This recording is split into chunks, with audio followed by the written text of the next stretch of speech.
So we talked about the early years of the Cleveland Browns, and while it was bad, it wasn't as bad as I thought it was coming into this whole exercise. But now let's talk about the bad. We're going to go 2012 to 2019. But before I get into that, I want to make sure you guys hit that like button, hit that subscribe button, ding that notification bell so you can be notified when I upload. Also, want to give a shout out to the patreon.com dog check tier members. And I'm going to start with Michael Matique, Nick Merrick, Mike Lapa, Wesson Megan, Tyler Chiz, D.A. Jade, Easley Bash, Joe Hart, Gabriel Wilson, Fred Pratt III, David Valtiar, Relentless Buck, Chunt, Rex Kaufman, Kevin Johnson, DJ Marino V, Edward Carpenter, Matt H, Sign Sheets, Gemini, Liam Freeman, Fight Dirty 74, Yo, Matt Lloyd, Paul Wilcox, Hundo Magnifico, Kyle Stuffer, Lukey from Munich, Deveroff, J Guy 101, Musty Taco, Joe Bobby, Brad Calbo, Dylan W, James McGinley, Arenda Hall, Chad Gimme, David Maldonado, Dylan Hell, Josh Mendorch, Jaleel Salim Jr., Mark M, TJ Showman, Stuart Moore, Cleveland BCI, Robert Jermaine Jr., Dave Mike May, Andrew Hirsch, Curtis Byer, Batman, Bharat Kumar, John Albert, Beerman 069, Masayua Buzzer, Roland James, Nemo, Mac House, Reeve Hertz, Philip Wilcox, Marie Vivert, Sean Barron, Goggles Pisano, Corporal Nick Lopez, Dom Gazzulo, Nick Nasty, Ian Whitaker, Colin 216 Christian, Dave Strong, Michael Stone, Billy Moose Gentry, Austin Z, Mark Burnett II, Andre Griffin, Otis Wolf, Dog Pound, Kai Greg Ehlers, Austin Bolin, Lydia Mahawk, Jesus Serrano, Chris Foams, the Picktown Browns backers, Max Neelakenko, Mark Khan, Max Al Dojo, and Water Bear Marketing. Again, guys, thank you so much for that support. Now, let's talk about the dark days.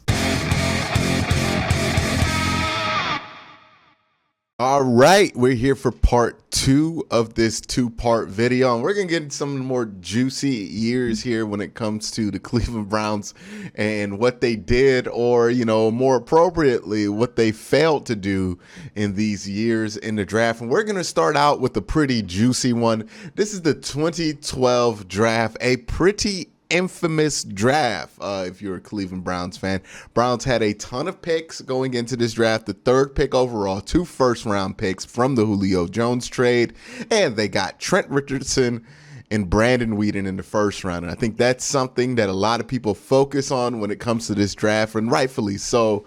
Those are 2 pretty terrible picks in the first round of this draft, but they did recover from this. Mitchell Schwartz, who became one of the best right tackles in football, although you did not retain him long term. John Hughes was decent. Travis Benjamin ended up being a good wide receiver. James Michael Johnson didn't really do anything, neither did Ryan Miller or Emmanuel Acho, who's more known for his exploits on FS1 and ESPN than he is as a player. Billy Wynn, Trevin Wade, and Brad Smelly. So you got some decent players out of it, but that first round was just a disaster. No ifs, ands, or buts around it. And there were a million other players that would have worked out a little bit better for the Cleveland Browns if they would have selected him instead of Trent Richardson or the combination of Brandon Weeden. That really didn't make sense. Brandon Weeden pick at the time, it was a really unpopular one, and it proved to be a right opinion about that because Brandon Weeden ended up being terrible for the Cleveland Browns, probably one of the worst quarterbacks they've had up here since '99. So that really did set the franchise back. And this is going to be a D-tier draft. Yes, you got Mitchell Schwartz out of this draft, but boy, you missed so hard with those 2 first-round picks. I don't really know if everything else in that draft is forgivable. Now we're going to move into another year, 2013. This was one of the worst modern drafts, I believe, in recent memory. So you'd be forgiven for the Browns not having a ton of talent here, but there are a couple circumstances here that I think are a little unforgiving. They got Barkevious Mingo with the 6th pick, Leon McFadden with the 68 pick. Never played a game for the Cleveland Browns, was drafted just a couple of picks ahead of, yes, let's say it with me, Tyrann Mathieu, Jamor Slaughter, Armonte Bryant, and Garrett Gilkey. Armonte Bryant had a little bit of a career with the Cleveland Browns, it just never was able to stay clean. Barkevious Mingo was a disappointment, but he was not really, I don't think in most other drafts he would have went 6 overall. It was just this year the draft pool was just so barren that's just who ended up going early. So this wasn't a great draft, but it's not like they missed out on a ton of great players in this draft. So I'm going to throw it in the large pile of C-tier drafts that we already have here developing. And now we're going to move into 2014. And if we talked about bad first rounds in 2012, this might be one of the worst first rounds of all time. So the Browns started out this draft with the 4th pick. They ended up with the 8th pick after a trade with Buffalo. Buffalo really wanted Sammy Watkins, and the Browns really weren't interested in him, so they were willing to move back to 8, and they had the 22nd pick. I believe they moved up a little bit from the 28th from the Trent Richardson trade. So just 2 years later, they already traded Trent Richardson to get another first-round pick. And boy, this first round's awful. For context on why this first round is so awful for the Cleveland Browns, you have to mention the players that the Browns could have had if they would have just kept their pick at 4 or even at 8, right? If we're just talking about keeping your pick at 4, Khalil Mack was on the board. You could have had Khalil Mack. You could have had Mike Evans. You ended up trading back to 8 and getting Justin Gilbert, who might have been the worst defensive back in the entire draft that year. He was out the league by 2016, and he's only preceded as a player that's been out of the league faster by Johnny Manziel, who was out of the league by 2015. So already you're talking about a first round in which you had 2 picks that it can be argued that you might have drafted the 2 worst players in the entire draft relative to what the expectation level would have been for a player selected there. That might be the 2 worst picks in the entire draft, both made by one team, both made in the first round. Now, again, more context on why that 8th pick was so terrible. Anthony Barr went after Justin Gilbert. Taylor Lewan went after Justin Gilbert. Odell Beckham Jr., who is now on the Cleveland Browns, went after Justin Gilbert. Aaron Donald went after Justin Gilbert. Kyle Fuller, Ryan Shazier, Zach Martin, CJ Mosley. Like, it is a gargantuan list of names that the Cleveland Browns missed out on to take Justin Gilbert, who was off the team in 2 years and never really contributed outside of 1 interception. So terrible, terrible first round. One of the worst first rounds of all time. But pretty good rest of the draft, right? I mean, Joe Bitonio, really good guard. You really lucked out there. Christian Kirksey, still a good linebacker till this day. Terrence West, you know, man, he had his moments. Pierre Desir, who's still in the league. He's not good, but he's still in the league. So it's not a terrible rest of this draft. So is that enough to keep the 2014 draft out of F tier? Absolutely not. That is the worst first round a single team has ever had.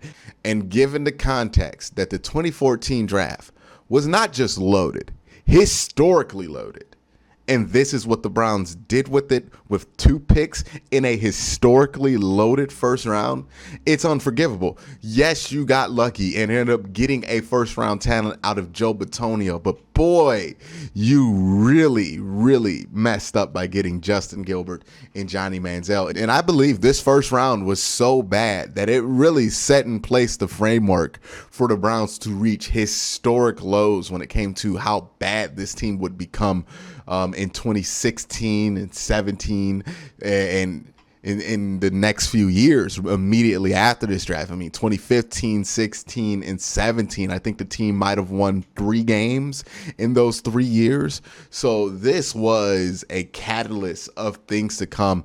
And this was a draft that truly set the franchise back and was just a massive missed opportunity on the Browns' part. It was just one of those types of deals.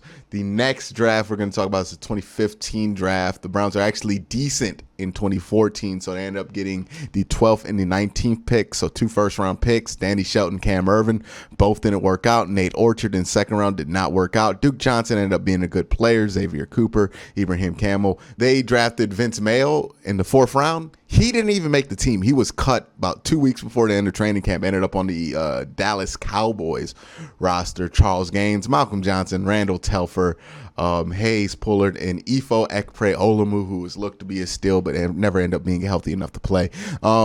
This is a bad draft. This is probably in that pile of C-tier drafts. Just unremarkable. You missed on Cam Ervin. You missed on Danny Shelton, but you didn't have high picks, and it's not like you drafted the 2 worst players in the entire draft. like he did in 2014. So, you know, the average draft there for this era.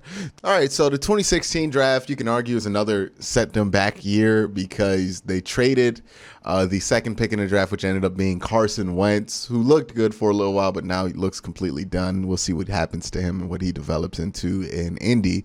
But they traded him for a bunch of picks, all of which ended up being unremarkable. I mean, like the most notable guy of that pile of guys is probably Cody Kessler, and that's not good. One of those picks, Corey Coleman, was the first round pick for the Cleveland Browns. Emmanuel Ogbah, Carl Nassif, Sean Coleman, Cody Kessler, Joe Schobert in the fourth round. So they did hit one there. Ricardo Lewis, Derek Kendrick, Seth DeVal, Jordan Payton, Spencer Drago, Rashard Higgins in the fifth round, which is important, right? And Trey Caldwell and Scooby Wright. Hard to think that Rashard Higgins has been here for this long. It's a bad draft. It's honestly ironic, right? Because the best wide receiver that you got in this entire draft was the last one that you selected, and he was kind of just on a whim there in the fifth round, and Rashard Higgins, and then Joe Schobert in the fourth round. So you got two mid-round hits. It's enough to keep it out of F tier. But again, another really bad, unremarkable draft here by the Cleveland Browns. And then we're going to move to some more positive drafts here. 2017, the Myles Garrett draft. That is really all you have to say. They got Myles Garrett, Jabril Peppers, who they ended up turning into a package to get Odell Beckham, David Njoku, still on the roster till today, Deshaun Kaiser, you know, Larry Ogunjobi, Howard Wilson, who never ended up playing a single snap in the NFL, Roderick Johnson, Caleb Brantley, Zane Gonzalez, and Matthew Days. Now, Zane has become a good kicker, just not with the Cleveland Browns. Larry Ogunjobi, not with the Browns anymore, but was a solid player. David Njoku, who's been a solid player, but not up to the potential that he was at the first round. Jabril Peppers has been a solid player and was integral to the Odell Beckham trade. And Myles Garrett, really good player, I would say. This draft, along the same lines of that 2007 draft, which is ironically 10 years later, is going to get a B, because I do believe Myles Garrett is probably, hopefully, if he plays to his potential and how he has been playing, will be on that same level that Joe Thomas is right now, and that's going to kind of even itself out. So, yeah, that's going to be a B tier draft. You got Myles Garrett out the deal, and you might have gotten Odell out of the deal as well, and even David Njoku. So, overall, pretty solid draft for the Cleveland Browns. And in the 2018 draft, this is a historic one in Browns history. I think this is the true tides-changing draft for the team, because you get Baker Mayfield and Denzel Ward in the first round, Austin Corbett, who did not work out, but Nick Chubb, who most certainly did work out, Chad Thomas, Antonio Callaway, both those guys didn't work out, Jannard Avery, Damon Ratley, and Simon Thomas. Look, a bunch of these guys did not work out, but the most important guys did, right? Nick Chubb, Denzel Ward, and Baker Mayfield. That is pretty much a good chunk of your core of what this team is, and I think this is going to be the first A-tier draft in franchise history. It's not S-tier yet. Like, if Baker wins a Super Bowl, if this core of players wins a Super Bowl, it will be S-tier. But for now, I'm going to put it in A-tier, and I think it's the only draft they've had that's been A-tier. And let's be honest, since 99, they've never gone 11-5 without this core of players. So this is probably the best draft that they've ever had. And the next draft is 2019. Greedy Williams in the second round, who hasn't played a ton. Sione Takitaki, Sheldrick Redwine, Mac Wilson, Austin Seibert, Drew Forbes, and Donnie Lewis. Now, when people talk about John Dorsey, and look, that 2018 draft was a momentous draft for the Cleveland Browns, so he should be appreciated for that. But this draft should not also be forgiven. I mean, Sione Takitaki might legitimately be the best player in this entire draft that the Browns selected. Maybe Greedy Williams second, but Greedy just hasn't played consistently enough to know where he's at either way. And Sione, somebody who's fighting for a roster spot. Sheldrick Redwine was pretty bad. Mac Wilson has regressed significantly since his rookie year. Austin Seibert, don't get me started. Drew Forbes hasn't been able to find a field, and Donnie Lewis, he's not even in the NFL anymore. So yeah, it wasn't a great draft by any means. I think the other two drafts by Andrew Berry are probably going to exceed this draft. This is a pretty C-tier draft. Look, he didn't have a first-round pick anyway, so it doesn't matter that you don't have a headliner. It's just a pretty underwhelming draft. The hope was that Greedy Williams was going to develop into somebody that would anchor down this class, but unfortunately he has not become that yet. So maybe he can step up and become that. But that's 20 years of Browns drafts ranked. Let me know what you think down in the comment section below. But again, guys, thank you for watching. Have a great day. Have a good night.